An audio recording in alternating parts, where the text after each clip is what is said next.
Hello, fellow traders. 'Tis I, TheRumpledOne, coming to you on Tuesday, May the 7th, the year's 2024. Let's talk trading. Trading with Walmal. These videos are for educational purposes only. Your results may differ from mine and different from Walmal. Walmal, how's trading going? It's not. I've taken one trade today and made like about 3 or 4 pips on it, and that was about it. And the reason why it's just been a dead flat day, just no market movement at all. And when it does move, it's too late for me to go and do anything about it. It's sort of just like drifting along, and we're sitting here right now at the open of the day, basically, or at least my open of the day. Hey, I'm 5 pips below the open here. Okay, yeah. So yeah, I'm 2 pips below the open, but it's like, it's just crazy. We had a smart range today of only 41 pips, and I just had mentioned to TRO just a few minutes ago that since the London Open. So far today, we've got 6 pips for hourly ranges. We've got 6 pips, 13, 7, 13, 8, and 8. That's just absolutely incredibly flat and dead. And now part of that is, I guess, because we had NFP on Friday, so we generally do have a slower week the week after NFP, but not this slow. And the other thing that happens after NFP is we usually don't have any news until kind of later in the week. And first time we have any red news is on Thursday, and so it's just a dead week. Yeah, well, yesterday, though, we had 64 pip range, which is, I guess it says here on the smart range, that's for the last 5,000 days, that's at the 34 percentile. But, I think I need to change that 1,000 because that's too many years. It is. Yeah, I've got mine only set at 20 days. I had a 59 pip range, and it's still in the 10 percentile. It's like, oh my gosh, and we know how flat it's been recently, but even that was, incredibly flat. Yeah, how about we do 250? That's like a year's worth of trading days. Yeah, exactly. I like keeping it at 20 for me. Wow, that dropped it to the 24 percentile over the last 250 days. Huh, that's interesting. Yeah. We just don't have as many 100 pip days as we used to. Nope, we don't. We certainly don't. I keep mine at 20 days, and the reason why I keep mine at 20 days is because that's approximately 1 month.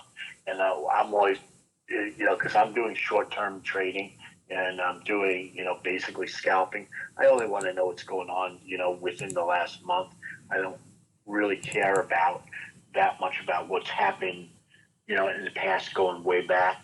I mean, it's interesting to know for me, but it's, I'm not swing trading. I'm not trying to go and get those big pips, a monthly range of like 400 pips. I'm not trying to pick up 400 pips in any one particular trade.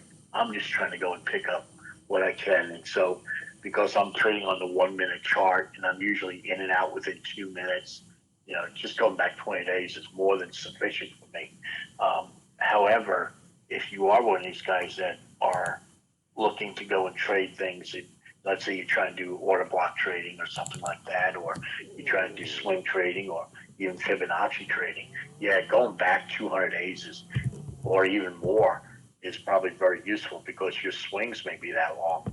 So it would make sense for you to do that.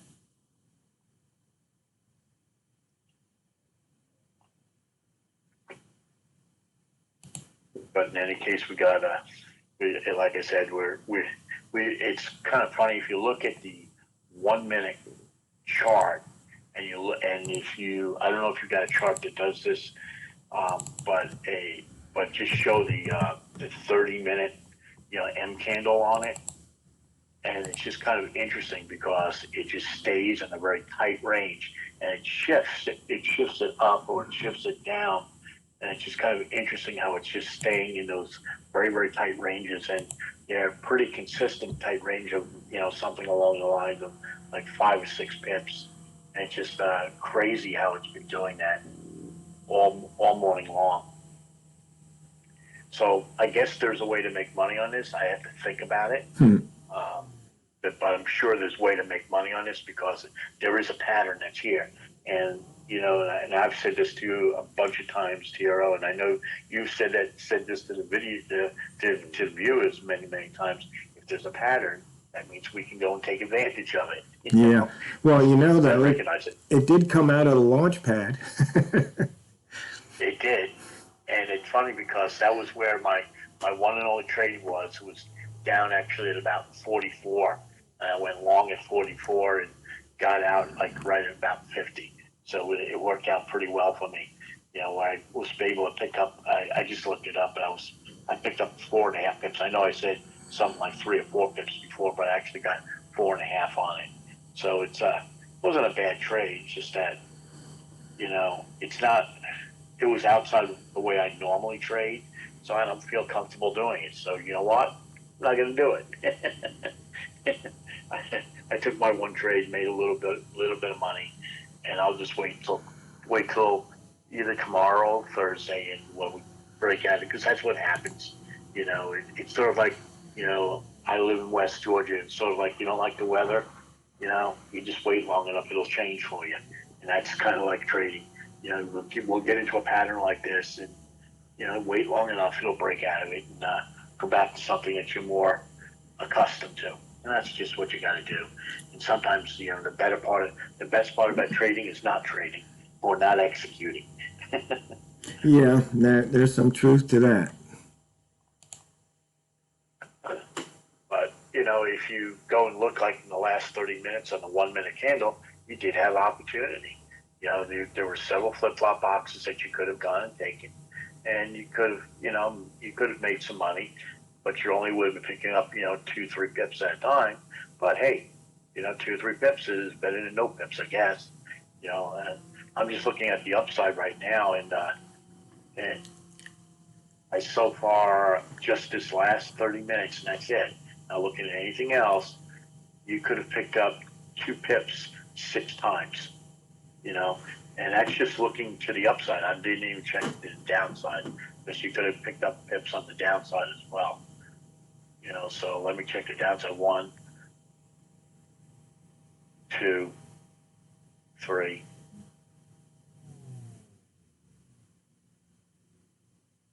That one would have been a loser.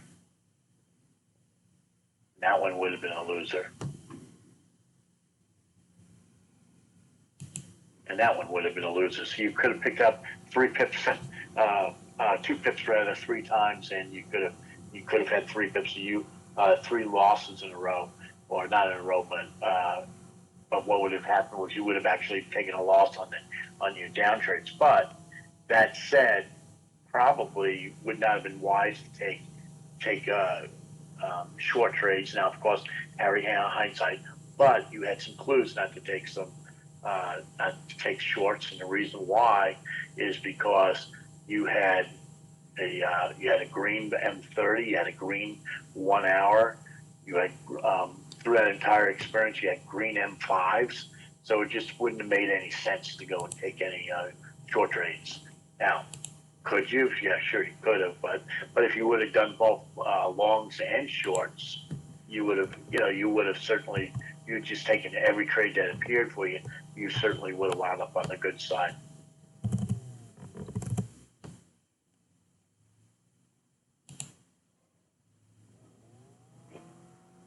Now we started a new M30 a couple of minutes ago.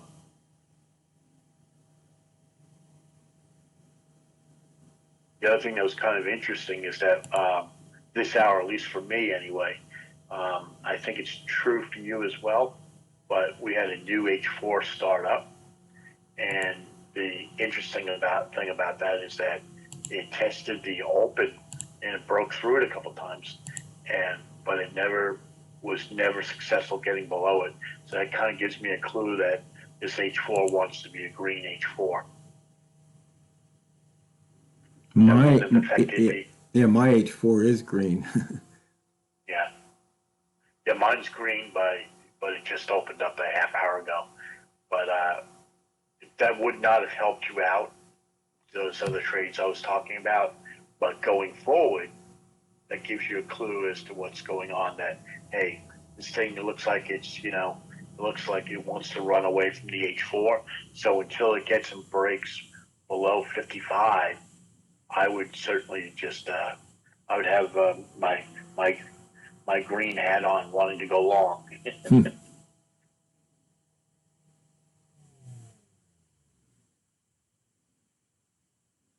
Well, I think Around, see if I, this might be one of those days where, like you said, you analyzed the market and said, you know what, this isn't typical, so sometimes it's best to stand aside.